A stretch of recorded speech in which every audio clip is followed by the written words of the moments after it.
ओम शांति। 26 फरवरी 2024 की साकार मुरली से होमवर्क। आज की मुरली से हम लक्ष्य लेंगे कर्मातीत अवस्था को प्राप्त कर विश्व का मालिक बनने का पुरुषार्थ करना है। कर्मातीत अवस्था को प्राप्त करने के लिए आज हम अटेंशन देंगे याद के ऊपर, धारणा के ऊपर और सेवा के ऊपर। याद के लिए आज बाबा ने कहा, तुम्हें बाप को याद कर विकर्मों को विनाश करना है और लॉटरी लेने के लायक बनना है, क्योंकि बाबा कहते हैं कि याद करते करते तुम लॉटरी लेते हो। इसलिए घड़ी घड़ी बाबा कहते हैं मन मना भव।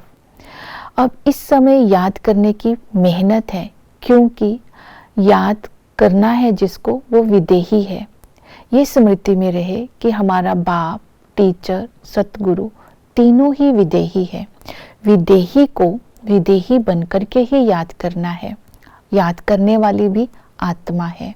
उस विदेही बाप से, जो पिता के संबंध से हमें विश्व का मालिक बनने का वर्षा दे रहे हैं, और वही टीचर बनकर के हमारा परमात्मा टीचर है, विदेही है, उसे याद करना है। जो वो ज्ञान देते हैं उस ज्ञान को जीवन में धारण करना है, क्योंकि इस पढ़ाई में याद भी है और इस पढ़ाई में समझानी भी है। इस पढ़ाई को जब हम धारण करते हैं तब ही हम इम्तिहान को पास कर सकते हैं। जब हम इम्तिहान पास कर लेते हैं तो ड्रामा फिनिश हो जाता है। इसलिए विदेही बन विदेही टीचर को याद करना है और उसकी समझाने को स्मृति में रखना है। हमारा सतगुरु भी विदेही है। सतगुरु विदेही आकर के अपने से मिलने का रास्ता बताते हैं, जिससे विकर्म विनाश होते हैं। उस विदेही से हम वरदानों को भी प्राप्त करते हैं और हम प्राप्ति स्वरूप भी बनते हैं। तो इस तरह विदेही बन, विदेही बाप, विदेही टीचर, विदेही सतगुरु की याद में रहने का पुरुषार्थ करना है। इसमें बाबा ने कहा मेहनत लगती है। और इसी तरह आज इस स्वमान को इमर्ज रूप में रखना है। मैं प्राप्ति स्वरूप आत्मा हूँ। मेरे मस्तक में भाग्य का सितारा चमक रहा है और मेरे चेहरे पर सर्व प्राप्तियों की चमक है और नैनों में रूहानी दृष्टि है जो सबको आकर्षित कर रही है। तो इस तरह आज याद करने की विधि बाबा ने बताई। धारणा ये रखनी है, अपने आप से पूछना है कि मेरे अंदर कोई संकल्प विकल्प तो नहीं चलते हैं। मैं परमात्मा की याद में रहता हूँ। मुझे बाबा की याद भूल तो नहीं जाती है। मेरा पुरुषार्थ अच्छा चल रहा है। जो मैं पुरुषार्थ कर रहा हूँ वो ठीक है। कर्म इंद्रियों से कोई विकर्म तो नहीं हो रहा है। तो इसी तरह अपनी आज चेकिंग करते रहना है। तो ये धारणाएं अपने अंदर जब हो जाएंगे तब दैवी गुण अपने अंदर आ जाएंगे। तो स्वदर्शन चक्र फिराते रहना है। आज बाबा ने कहा कि शिव बाबा भी स्वदर्शन चक्रधारी है और तुम बच्चे भी स्वदर्शन चक्रधारी है। जब स्वदर्शन को अपने स्वदर्शन चक्र फिराते रहेंगे तो विकर्म विनाश हो जाएंगे।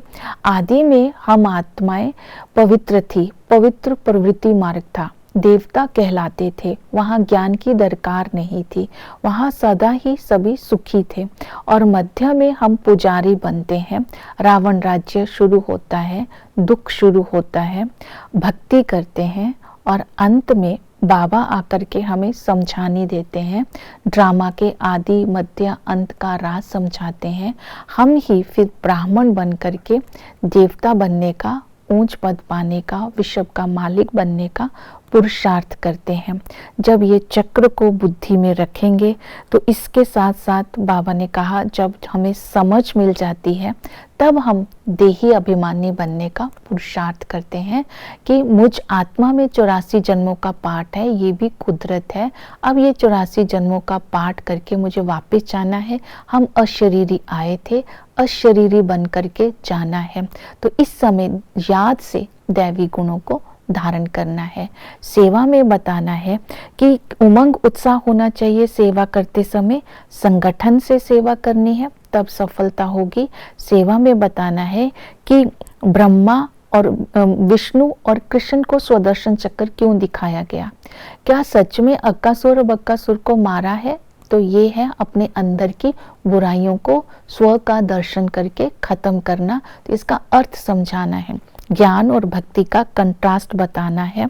तो इसी तरह स्वदर्शन चक्र का असली मीनिंग बताना है। तो सेवा करनी है, याद में रहना है, धारणा मूर्त बनना है, स्वदर्शन चक्कर फिराना है। तो अपने आप ही आत्मा पापों से मुक्त होगी, दैवी गुण धारण करेगी और भविष्य में उच्च पद पाएगी। ओम शांति।